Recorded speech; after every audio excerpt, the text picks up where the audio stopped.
Break के बाद आपका स्वागत है। आइए अब नजर डाल लेते हैं कुछ और खास खबरों पर। जहां कांग्रेस उपाध्यक्ष राहुल गांधी ने महिला सशक्तिकरण के मुद्दे पर बीजेपी को कटघरे में खड़ा किया, वहीं मणिशंकर अय्यर ने महिला कार्यकर्ताओं से नरेंद्र मोदी को वापस गांधीनगर भेजने की बात कही।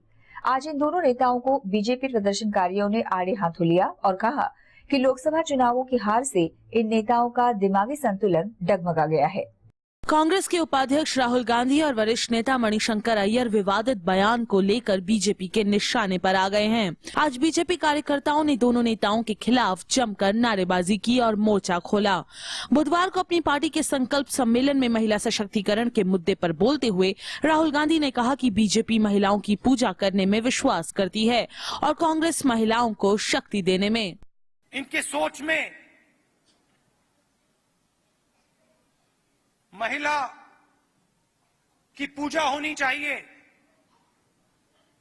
देवी की पूजा होनी चाहिए, मगर महिला को शक्ति नहीं मिलनी चाहिए। महिला को घर में बैठना चाहिए, शांत रहना चाहिए, चुप रहना चाहिए, बाहर नहीं जाना चाहिए। हमारी सोच अलग है। हम चाहते हैं कि महिला बाहर आए, आगे निकले, बिजनेस करे, शिक्षा में आगे बढ़े। राहुल के इस बयान से एक कदम आगे जाते हुए पार्टी नेता मणिशंकर अय्यर ने कहा कि अगर कांग्रेस के साथ महिला कार्यकर्ता जुड़ जाएं, तो मोदी की गांधीनगर वापसी तय है और उन्हें हम समंदर तक पहुंचा देंगे।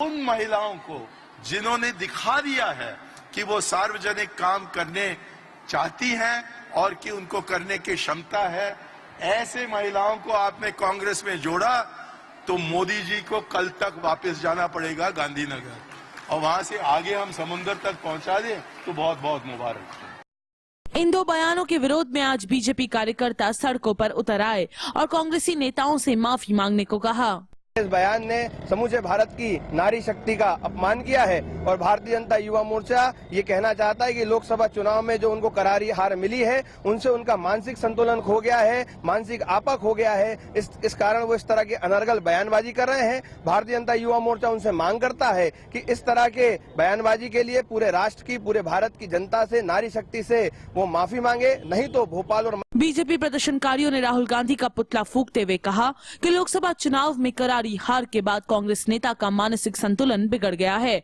और यही वजह है कि वो इस तरह के बयान दे रही है। अब बात आर्थिक मोर्चे से जुड़ी। साल 2014-2015 में भारत की आर्थिक विकास दर 5.8% रहेगी।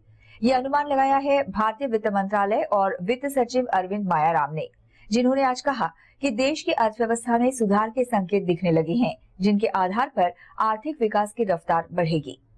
भारतीय वित्त मंत्रालय ने आज भरोसा जताया कि चालू वित्त वर्ष में देश की आर्थिक विकास दर बढ़कर 5.8% रहेगी, जो पूर्व में लगाए गए अनुमान से बेहतर है। वित्त सचिव अरविंद मायाराम ने आज शाम के कार्यक्रम में कहा कि अर्थव्यवस्था में सुधार के संकेत दिखने लगे हैं। उन्होंने कहा कि उन्हें पूरा भरोसा है कि भारत 5.8% की विकास दर हासिल करेगा।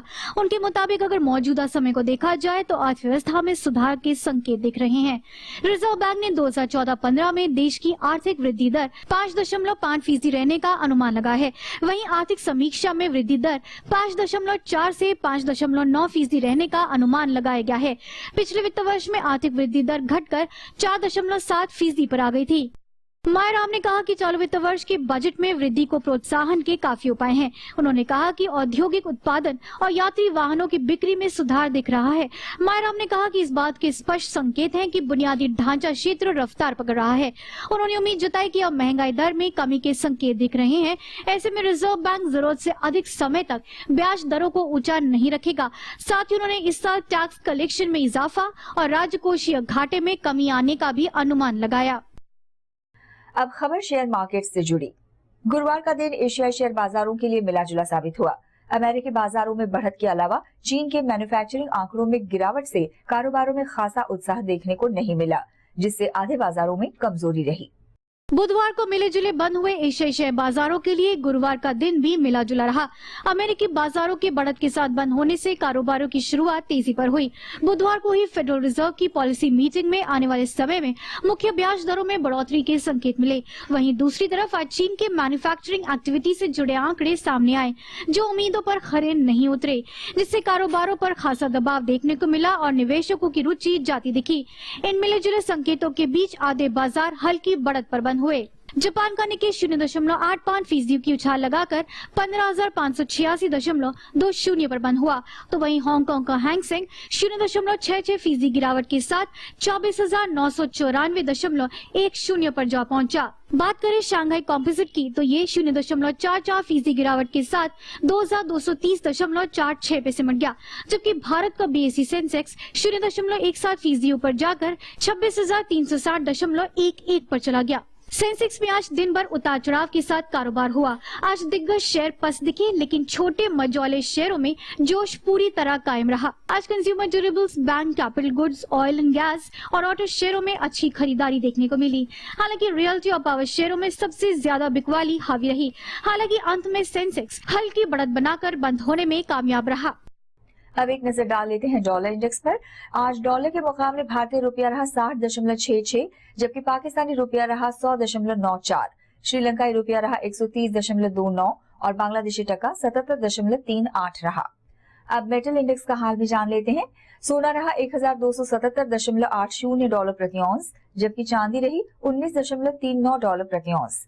निवेशक इस बात का ख्याल रखें कि ये सभी आंकड़े बाजार से आंके गए हैं और इनमें उतार चढ़ाव होने की गुंजाइश है। फिलहाल रुकेंगे एक और छोटे से ब्रेक के लिए, लेकिन ब्रेक के बाद आपको दिखाएंगे विरोध के लंबे दौर के बाद तहरीक-ए-इंसाफ और नवाज शरीफ सरकार के बीच हुई वार्ता, स्थिति बेहतर होने की जगी आशा। और इंदिरा गांधी हत्याकांड पर आधारित पंजाबी फिल्म कौम दे हीरे पर लगा बैन, गृह मंत्रालय ने जताई थी चिंता, कांग्रेस ने भी किया था विरोध।